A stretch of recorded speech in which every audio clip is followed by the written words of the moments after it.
बुद्ध के जीवन की कहानी प्रेरणादायक और दिलचस्प। राजकुमार सिद्धार्थ से भगवान बुद्ध बनने की उनकी यात्रा अनगिनत लोगों के लिए प्रेरणा का स्रोत। यहाँ हम उनकी पूरी यात्रा को विस्तार से जानेंगे। कई साल पहले नेपाल के लुम्बिनी में शाक्य वंश के राजा शुद्धोधन और रानी मायावती के घर एक पुत्र का जन्म हुआ। उनका नाम सिद्धार्थ रखा गया। जन्म के समय ही एक ज्योतिषी ने भविष्यवाणी की थी कि यह बालक या तो महान राजा बनेगा या फिर महान संत। राजा शुद्धोधन चाहते थे कि सिद्धार्थ एक महान राजा बने, इसलिए उन्होंने सिद्धार्थ को राजमहल में सभी सुख सुविधाओं में पाला। सिद्धार्थ का जीवन विलासिता से भरा हुआ था। उनकी हर इच्छा पूरी की जाती थी। जब वे बड़े हुए तो उनका विवाह यशोधरा नामक राजकुमारी से कर दिया गया। जल्द ही उन्हें एक पुत्र राहुल का जन्म हुआ। राजमहल में सिद्धार्थ का जीवन सुखी और संतुष्टिपूर्ण था, लेकिन उनका मन कहीं और लगा हुआ था। एक दिन जब सिद्धार्थ अपने रथ पर नगर भ्रमण के लिए निकले तो उन्होंने 4 महत्वपूर्ण दृश्य देखे, जिन्होंने उनके जीवन को हमेशा के लिए बदल दिया। पहला, एक बूढ़ा व्यक्ति। सिद्धार्थ ने एक वृद्ध व्यक्ति को देखा जो लाठी के सहारे चल रहा था। उन्होंने अपने सारथी चन्ना से पूछा कि वह व्यक्ति कौन है। चन्ना ने बताया कि हर व्यक्ति को एक दिन बुढ़ापा आता है। दूसरा, एक बीमार व्यक्ति। अगले दिन सिद्धार्थ ने एक बीमार व्यक्ति को देखा जो पीड़ा से कराह रहा था। चन्ना ने उन्हें बताया कि हर व्यक्ति कभी न कभी बीमार होता है। तीसरा, एक मृत व्यक्ति। तीसरे दिन सिद्धार्थ ने एक शव यात्रा देखी। चन्ना ने बताया कि मृत्यु अटल है और हर व्यक्ति को एक दिन मरना पड़ता है। चौथा, एक सन्यासी।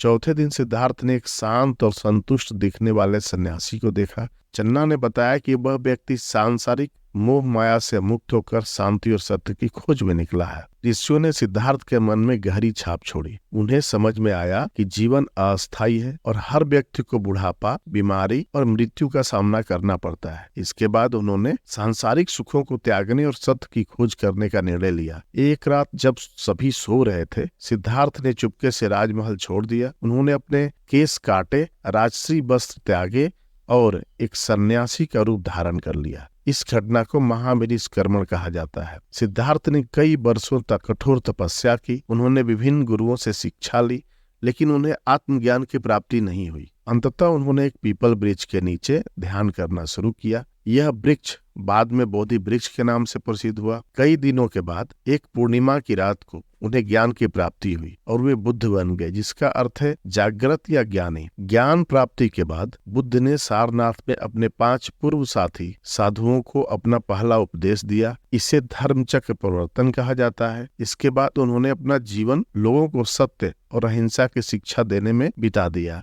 लगभग 45 वर्षों तक उपदेश देने के बाद 80 वर्ष की आयु में कुशीनगर में भगवान बुद्ध ने महापरिनिर्वाण प्राप्त किया। उनकी शिक्षाएं आज भी अनगिनत लोगों को प्रेरणा देती हैं और उन्हें शांति और सच्चाई की ओर ले जाती हैं। भगवान बुद्ध की जीवन यात्रा हमें सिखाती है कि सत्य की खोज और आत्मज्ञान की प्राप्ति के लिए हमें अपने आंतरिक जिज्ञासा को जगाना चाहिए। सांसारिक सुख सुविधा में उलझने के बजाय हमें अपने जीवन के वास्तविक अर्थ की खोज करनी चाहिए। बुद्ध की शिक्षाएं हमें धैर्य, संयम, करुणा और अहिंसा का मार्ग दिखाती है।